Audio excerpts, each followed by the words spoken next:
အားလုံးမင်္ဂလာပါ Northern City YouTube channel ကနေကြိုဆိုလိုက်ပါတယ်ဒီနေ့ကျွန်တော်ပြောပြမယ့်အကြောင်းအရာကတော့ဒီ Photoshop Pen 2ကိုဘယ်လိုသုံးရမလဲဆိုတာကိုလက်တွေ့လေ့ကျင့်ခန်းနဲ့တကွာပြောပြပေးသွားမှာဖြစ်ပါတယ်ဒီလေ့ကျင့်ခန်းလေးကိုမစခင်မှာကျွန်တော်တို့ရဲ့ YouTube channel ကို subscribe လုပ်ပေးဖို့လည်းတိုက်တွန်းချင်ပါတယ်ပြီးတော့ like and share လုပ်ပေးဖို့လည်းမမေ့ပါနဲ့ဆိုတော့ဒီ graphic လုပ်တဲ့အခါမှာအရေးကြီးတာတစ်ခုကဘာလဲဆိုတော့ဒီ pen tool တွေကိုကောင်းကောင်းမွန်မွန်သုံးတတ်ဖို့လိုပါတယ် pen tool သုံးတဲ့အခါမှာရည်ရွယ်ချက်နှမျိုးရှိပါတယ်တစ်ခုကတော့ shape ဆိုတာကဒီပုံသဏ္ဍာန်မျိုးမျိုးဖန်တီးတာပေါ့နော်နောက်တစ်ခုကတော့ pad ကဘာလုပ်တယ်လဲဆိုတော့ခါတိုင်းကျွန်တော်တို့ selection လုပ်တယ်လို့ပဲ selection လုပ်ပြီးတော့ကိုနှစ်သက်ရာအစိတ်ပိုင်းကိုယူပြီးဖြတ်တောက်ဒါကို pad ဆိုတော့ဒီ pen tool ရဲ့အားသာချက်ကသုံးပြရတာလွယ်ကူပြီးတော့ဂျန်တဲ့ tools တွေပို့ပြီးထိထိရောက်သုံးနိုင်တာတွေ့ရတယ်ပို့ပြီး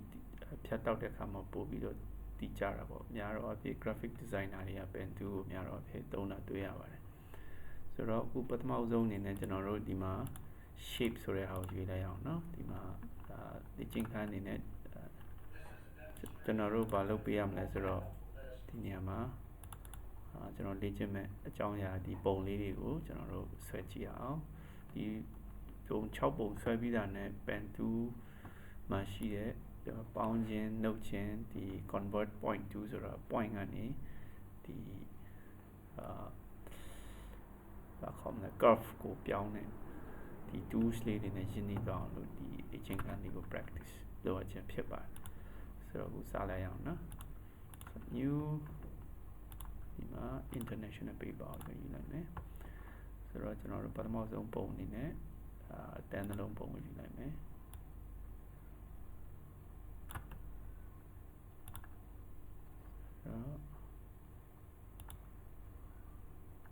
okay ပုံကတော့ဒီလိုဖြစ်နေမလားပါလေဒါမဲ့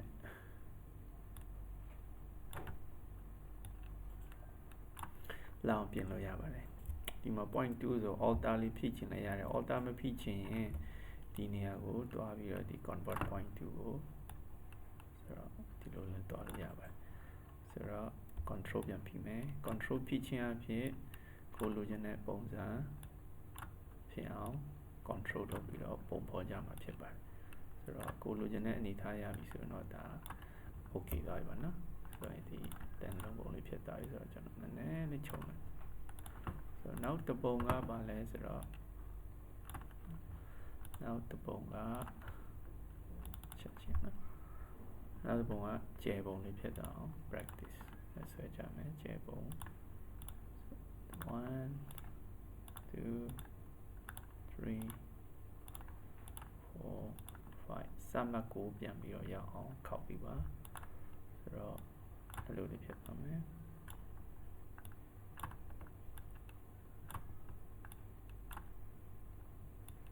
control ဖိထားရမယ်နော်ဆိုတော့အရင်ကဒီ shape တွေကိုဆွဲတော့မယ်ဆိုရင်ဒီနေရာမှာ shape ဆိုတဲ့ဟာကိုရွေးထားဖို့လိုပါတယ်အဲ့ဒါမေ့သွားမယ်ဆိုရင်တော့ဒီပုံတွေထွက်လာမှာမဟုတ်ပါဘူးဆိုတော့ကိုလိုချင်တဲ့အနေထားရပြီဆိုရင်ထားလိုက်အောင်ပြီးရင်ချုံချက်ပြီးရင်အမှန်ချက်ပြီးပါနောက်တစ်ခုကဒီတတိယပုံကိုဆက်ဆွဲအောင်ဆိုတော့ pen tool ပြန်ယူပြီး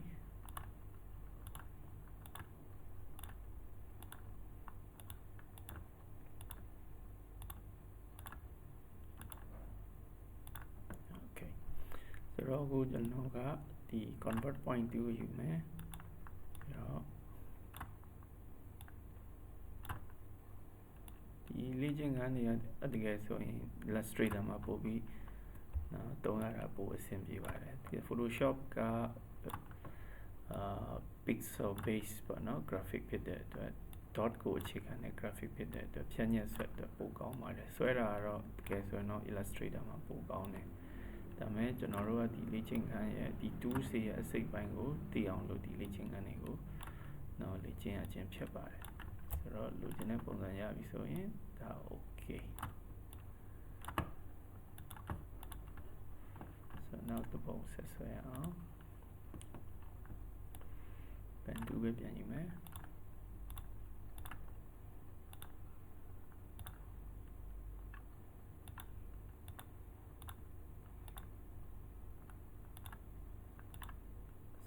စာမတ်ကိုရအောင်เนาะဒီ wine လေးထွက်လာလိမ့်မယ်ဒီလို wine လေးဒါဆိုမရအောင်เนาะဒါဆိုရင်ရဆိုဒီ color ဒီမှာကျွန်တော်တို့เนาะ point ချချင်တဲ့အခါမှာဒီအပေါင်းလေးကိုယူပြီးတော့ပေါင်းလက္ခဏာ point ချမယ်ပြီးရင် point ချမယ်ရင်တွန်းလိုက်မယ် point ချမယ်တွန်းလိုက် point ချမယ် point ချမယ် last ကသူရဲ့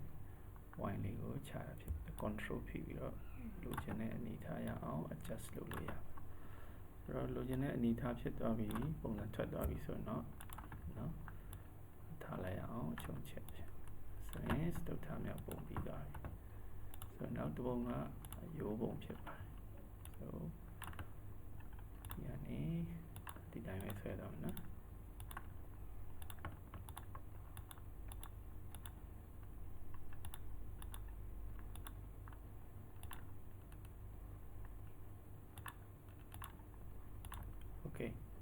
အခုဒီမှာကြည့်လို့ရှိရင်ဒါမညီမညာဖြစ်နေတာဆိုဘာလုပ်ပြရမလဲဆိုတော့ကျွန်တော်တို့ convert point 2ကိုယူမယ်ဒီ point လေးတွေကိုလိုက်ပြီးတော့ convert လုပ်ပြရအောင်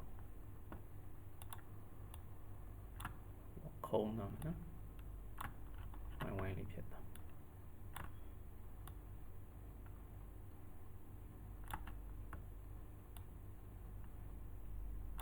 ဆိုတော့ဒီနေရာမှာတားများသွားတယ်ဆိုလို့ရှိရင်ဒီ minus လေးကိုယူပြီးတော့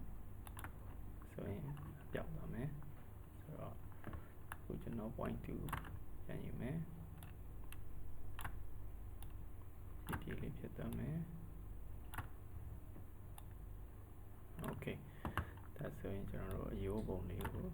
ဆွဲလုပ်ပြီးသွားမှာဖြစ်ပါတယ်ဆိုတော့လိုချင်တဲ့အနေထားရရင်ထားလိုက်မယ်ဆိုတော့နောက်ဆုံးတပုံလေးနဲ့နော်ပွင့်ဖတ်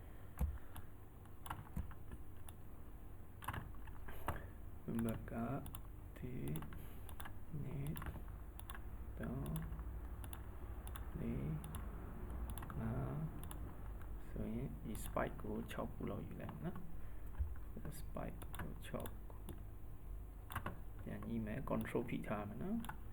control ဖိပြီးတော့ adjust လုပ်ပါလိုချင်တဲ့အနေထားရရင်ထားလိုက် okay ဒီဘက်ကလည်းရွှေ့မယ် okay ဒါဆိုလို့ရှိရင်ဒီအောက်ဆုံး convert point 2ပြန်သွားမယ်ဘယ်လိုလေးဖြစ်သွား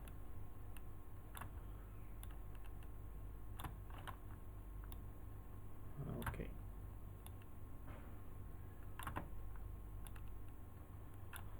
ဒါဆိုရင်တော့ကျွန်တော်တို့ဒီပုံလေးထွက်သွားပြီနော်ထွက်သွားပြီဆိုရင်ဒါကျွန်တော်တို့ဒီ pen 2ကိုအသုံးပြုပြီးတော့လိုချင်တဲ့ပုံလေးတွေဆွဲလိုက်တာဖြစ်ပါတယ်နောက်တစ်ခုကတော့ဒီဓာတ်ပုံတွေကိုပြန်ပြန်ဆက်လုပ်တဲ့အခါမှာ pen 2ကိုသုံးလို့ရပါတယ်ဘယ်လိုသုံးမလဲဆိုတော့ကြည့်အောင်နော်ဆိုရင်ကျွန်တော်ကဒီပုံလေးကိုပဲယူအနောက်ကပုံကိုဖြတ်လိုက်ခြင်းနဲ့ဆိုရင်ဒီတစ်ခေါက်ကျတော့ဒီနေရာမှာ shape ကိုသုံးလို့မရပါဘူး shape ကိုမသုံးနဲ့ PATH pad ဆိုတဲ့ဟာကိုယူရအောင်ဟုတ်ပြီနော် pad ဆိုပြီးတော့ဒီလိုချင်တဲ့အစိပ်ပိုင်းကိုလိုက်ပြီးတော့ဆွဲပေးရအောင် okay နော်လိုချင်တဲ့အပိုင်းကို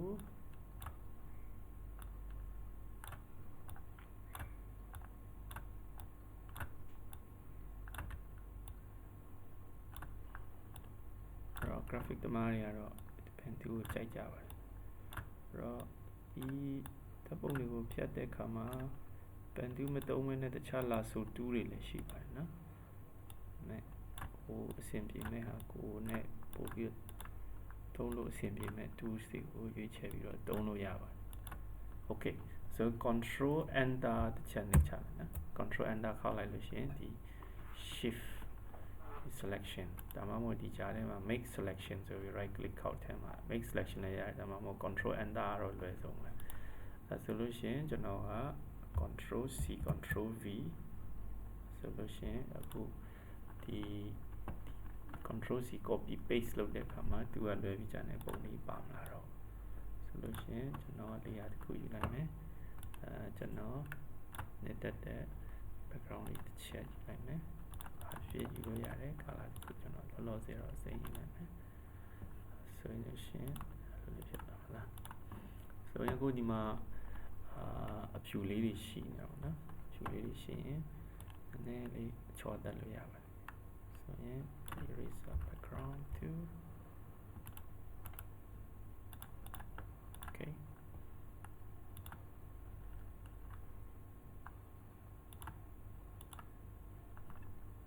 so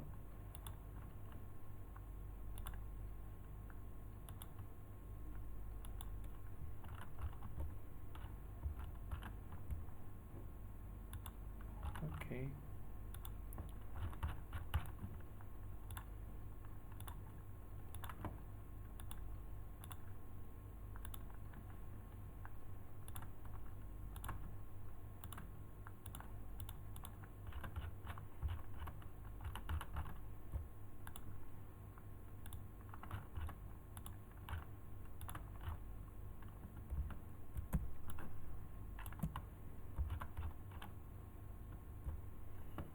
okay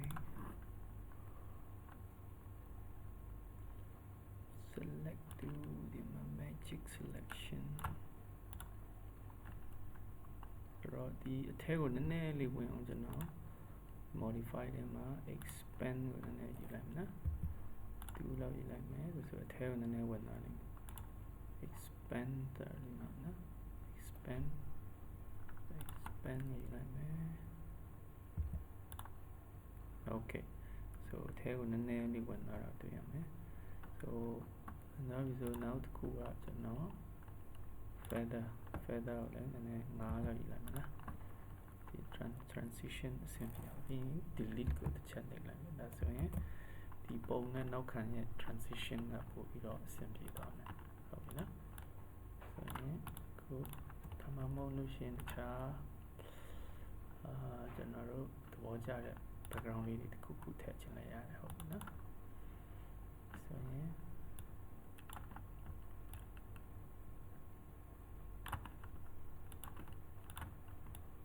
background တစ်ခုခုထည့်လိုက်မယ်ဒါဆိုရင်တော့ဒီပုံကိုနည်းနည်းလေးဝါလိုက်ချင်တယ်ဆိုလို့ရှိရင်fill တော့ opacity ကိုစားရရတယ်နော်